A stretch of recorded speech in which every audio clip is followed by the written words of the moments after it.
হেই everyone, আজকে ভিডিওটা খুব বেশি গুরুত্বপূর্ণ কারণ এই মুহূর্তে যারা স্মার্টফোন কেনার চিন্তা ভাবনা করছেন তাদের জন্য এই ভিডিওটা। 2022-এর একদম শেষ সময় দাঁড়িয়ে আপনি কোন কোন স্মার্টফোনগুলো আসলে কিনবেন না সেই বিষয়টাই আমরা জানবো আজকের ভিডিওতে। মার্কেটে রাইট নাও অনেক ধরনের স্মার্টফোন অ্যাভেলেবেল রয়েছে, বাট সবগুলোই যে ভালো হবে এমন না। বেশ কিছু ডিভাইস রয়েছে যেগুলো আসলেই টাকা পয়সা দিয়ে এই মুহূর্তে কেনা উচিত না। তো কোন কোন ফোন থাকছে সেগুলো নিয়ে আমরা আলোচনা করবো। আমরা মোটামুটি প্রত্যেকটা ব্র্যান্ড থেকে বেশ কিছু ফোনকে খুঁজে পেয়েছি যেগুলো রাইট নাও না কেনাটাই বুদ্ধিমানের কাজ। আচ্ছা, তো আমাদের লিস্টে কিন্তু অফিসিয়াল, আনঅফিসিয়াল, এমনকি প্রি ওন ডিভাইস মোটামুটি সবকিছুই থাকছে। তাহলে প্রথমে আমরা কথা বলছি শাওমি নিয়ে। শাওমির পোকোর M3 নামক একটি স্মার্টফোন বাংলাদেশ মার্কেটে কিন্তু লঞ্চ হয়েছিল। তো এই ফোনটা অফিসিয়ালি পান বা আনঅফিসিয়াল পান, আমার মনে হয় এটা না কেনাটা এই মুহূর্তে অন্তত বুদ্ধিমানের কাজ হবে। আর এই ডিভাইসটাতে কিন্তু বেশ কিছু ইস্যু ছিল অলরেডি, হয়তো আপনারা বিভিন্ন ভিডিও, ইভেন আমাদের অনেক ভিডিও ছিল এটা নিয়ে যে এই সমস্যা দেখা দিচ্ছে। অনেক ইউজার রয়েছেন তারা আমাদের ফেসবুক গ্রুপগুলোতে পোস্ট করছিলেন। তো ওই ফোনটা না কিনলে ভালো হবে। ওইটা যদি আপনি রেগুলার প্রাইসের চাইতেও কিছুটা কম দামে পান, আমি বলবো পোকো M3 ডিভাইসটাকে আপনারা জাস্ট এই মুহূর্তে অ্যাভয়েড করুন। পোকো M3 আমার ভাগ্নি কিনছিল এটা, তো কয়েকদিন ব্যবহার করার পরে ওই যে ডেড ইস্যুতে পড়ে যায় এবং ফাইনালি ফোনটা কিন্তু নষ্ট হয়ে যায়। তো এরকম অনেক সমস্যা আছে। শাওমির আরও ডিভাইস রয়েছে যেমন K20 এক সময়কার জনপ্রিয় স্মার্টফোন K20 Pro। এই ডিভাইসগুলো এখনও দেখবেন অনেকেই বিক্রি করে থাকে, হয়তো সেকেন্ড হ্যান্ডও বিক্রি করে। তো ওই ডিভাইসগুলো এখনকার সময় দাঁড়িয়ে আপনি আর কিনবেন না, না কেনাটাই ভালো হবে। ফার্স্ট অফ অল আপডেটের বিষয় থাকবে, আপডেট পাবেন না। দ্বিতীয়ত ওই ফোনগুলোতে কিন্তু পপ আপ মেকানিজম ব্যবহার হয়েছিল। তো এখনকার সময় দাঁড়িয়ে ওই ফোনগুলোর পপ আপ মেকানিজম আসলে সেভাবে ভালো আছে কিনা সেটাও একটা জানার বিষয়। তো আমার মনে হয় ওই ফোনগুলোকে অ্যাভয়েড করা ভালো হবে। এরপরে রিয়েলমি। হ্যাঁ, রিয়েলমির স্মার্টফোন আছে যেটাকে চাইলে আপনারা অ্যাভয়েড করতে পারেন। Realme Narzo 50A prime. এই ডিভাইসটা আমার মনে হয় না কিনে আপনারা যদি নার্জো 50 নেন তাহলে বুদ্ধিমানের কাজ হবে। হ্যাঁ, তাতে অল্প কিছু টাকা পয়সা বাড়াতে হবে, বাট তারপরেও স্টিল ওইটা অনেকটাই এগিয়ে থাকবে।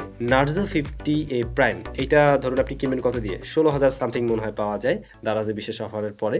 ওইটাতে ইউনি এসওসির প্রসেসর রয়েছে, ইউনি এসওসি T612, আর সেই সাথে ক্যামেরাও তেমন আহামরি ছিল না। বাট নার্জো 50 যেটা আর কি, ওইটা কিন্তু মোটামুটি ভালো রেজাল্ট করছিল সব দিক থেকেই। তো নার্জো 50 নিলে আসলে কাজের কাজ হবে। এবার আসছি স্যামসাং এর কাছে। স্যামসাং এর কোন ফোনটা আপনি না কিনতে পারেন না? স্যামসাং এর যে সমস্ত ফ্ল্যাগশিপ ডিভাইস রয়েছে সেগুলো অবশ্যই আপনারা কিনতে পারেন, তাতে কোনো সমস্যা নেই। একটু যদি আগেরও হয় তাও নেওয়া যায়। বাট স্যামসাং এর একদম কম দামের যে ডিভাইসগুলো রয়েছে মোটামুটি অ্যারাউন্ড 10K to 25K এর আশেপাশে, এই ফোনগুলো খুব একটা আহামরি হয় না ভালো, আপনারা জানেন। পাশাপাশি সেগুলো ভ্যালু ফর মানিও হয় না, অন্তত বাংলাদেশ মার্কেট বিবেচনায়। তো সেগুলো আসলে এভাবে চিন্তা করে ডিসিশন নিতে পারেন। তবে স্পেসিফিকভাবে যদি বলতে হয়, স্যামসাং গ্যালাক্সি M21 এই ডিভাইসটা যদি মার্কেটে পাওয়া যায়, আমি জানি না পাওয়া যায় কিনা এখনো, যদি পাওয়া যায় তাহলে বলবো এই ফোনটা এখনকার দিনে দাঁড়িয়ে আর না নেওয়াই ভালো হবে। ওইটার ডিসপ্লেতে ইস্যু আছে আপনারা জানেন। মোটামুটি যারা ব্যবহার করছিল অনেকেই কিন্তু দেখলাম আমাদের ফেসবুক গ্রুপগুলোতে বিভিন্ন রকমের পোস্ট করে আসছিলেন। তো M21কে অ্যাভয়েড করতে পারেন। এবারে OnePlus। হ্যাঁ, OnePlus-এর ফোন নিতে তো অনেকেই ভয় পান, ভয় পাওয়ার কারণ আছে অবশ্যই। তো OnePlus-এরও বেশ কিছু ডিভাইস রয়েছে যেগুলো এই মুহূর্তে না কেনাটা বুদ্ধিমানের কাজ, বিশেষ করে OnePlus 8T। এই ডিভাইসটাতে কিন্তু ডিসপ্লে ইস্যু আছে মারাত্মকভাবে, অর্থাৎ গ্রিন লাইনের মালিক হয়ে যাবেন, মানে যেতে পারেন, এরকম পসিবিলিটি আছে। পাশাপাশি OnePlus 9R ওই ডিভাইসটাতেও কিন্তু এই সেম ইস্যু অনেকেই ফেস করছেন। তো এই দুটো ডিভাইসকে আপনারা অবশ্যই আমার মনে হয় অ্যাভয়েড করাটা একদমই বুদ্ধিমানের কাজ হবে। পাশাপাশি OnePlus 9RT এটাতেও দেখছিলাম অনেকেই নাকি এই ধরনের সমস্যা ফেস করছেন। তো যদি OnePlus-এর অন্য ডিভাইসও কেনার চিন্তা ভাবনা করেন তাহলে গ্রুপগুলোতে একটু পোস্ট করে জেনে নেবেন যে আপনার পছন্দ করা মডেলটিতে কোনো প্রবলেম কেউ ফেস করছে কিনা, দেন আপনি ডিসিশন মেক করবেন। আমাদের কাছে আরও অনেক ফোনের লিস্ট রয়েছে, ইভেন আইফোনও থাকছে। তবে তার আগে আর একটা গুরুত্বপূর্ণ বিষয়, মানে একটা অফার আপনাদেরকে জানাতে চাই।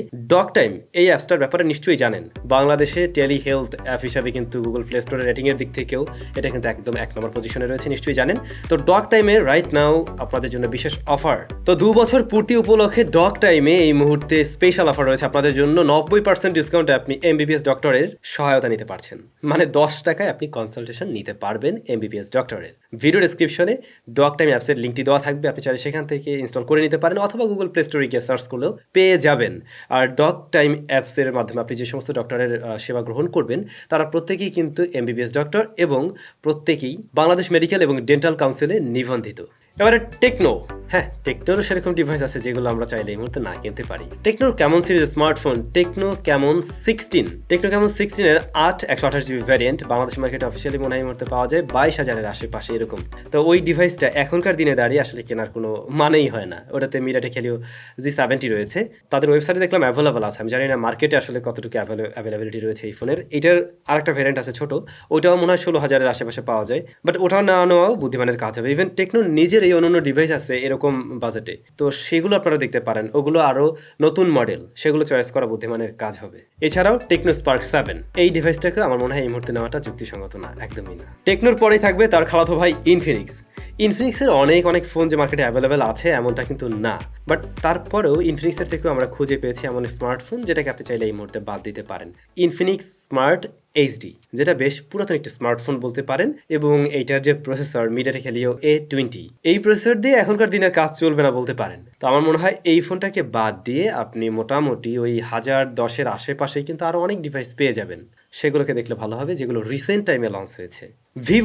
ভিভোরও কিন্তু বেশ কিছু ডিভাইস আছে, বিশেষ করে ওয়াই সিরিজের। তো এইখানে এসে আপনারা যখন ভিভোর কোনো একটা ডিভাইসকে চয়েস করবেন, প্রাইস টু পারফরমেন্স নিজের একটু হিসাব করে দেখবেন যে আসলে সেটা ঠিকঠাক আছে কিনা। মার্কেটে অন্য ব্র্যান্ডের আরও অনেক ডিভাইস রয়েছে, তাদের সাথে কম্পেয়ার করতে গেলে ভিভোর ওই ফোনটা ঠিকঠাক কিছু অফার করছে কিনা। যেমন ধরুন আমরা একটা ফোন খুঁজে পেয়েছিলাম ভিভো Y33s, এই ডিভাইসটার দাম 25K-এর আশেপাশে। তো 25K-তে কি অফার করছে? মিডিয়াটেক হেলিও G80, তারপরে রয়েছে 50 মেগাপিক্সেলের মেন শুটার, তারপরে 2 করে আরো 2টা শুটার, যা আসলে এরকম সময় দাঁড়িয়ে একেবারেই মানানসই না, ইভেন এটার আউটলুকটা একটু সবকিছু দিয়েই। তো ওই ফোনটা আমার মনে হয় না কোনো যুক্তিকতা আছে এরকম প্রাইস থেকে কেনার। এটা মানে আসলে বলা যেতে পারে আমরা 16-17 হাজার টাকার মধ্যে এরকম ডিভাইস অ্যাভেলেবল পেয়ে যাই, সুতরাং ওইটাকে অ্যাভয়েড করতে পারেন।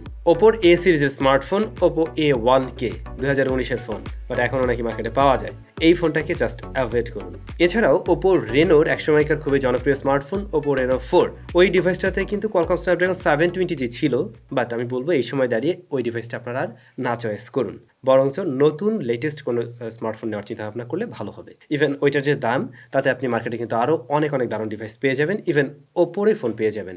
রেনোর 5 ওই ডিভাইসটাও একটু পুরনো হয়ে গেছে, চাইলে ওটাও নেওয়া যায়, ওইটার এটার প্রাইস মনে হয় কাছাকাছি মোটামুটি। এবারে কথা বলা যাক একটু বড় ভাই ব্রাদার নিয়ে, অর্থাৎ অ্যাপলের 13 প্রো ম্যাক্স। এই ডিভাইসটা কেনার আগে আমার মনে হয় একটু ভালো করে খোঁজখবর নেওয়া উচিত, কারণ আপনারা জানেন 13 প্রো ম্যাক্সে কিন্তু ওই যে গ্রিন লাইন ইস্যু প্রচুর পরিমাণে দেখা দিয়েছিল। ইভেন আমি আমার নিজেরটা খুব তাড়াতাড়ি সেল করে ফেলছিলাম ওই কারণেই, যে কি নাকি আবার হয় ভয় পেয়ে। তো 13 প্রো ম্যাক্সটাকে অ্যাভয়েড করে যদি অন্য কিছু নেওয়া যায় ভালো হবে। যদি কিনা আপনি ফ্ল্যাগশিপ লেভেল থেকে নিতে চান, তখন আপনি 12 প্রো ম্যাক্সও নিতে পারেন, অথবা ভালো হবে 13 প্রো বা 13 এই স্মার্টফোনগুলো নেওয়া।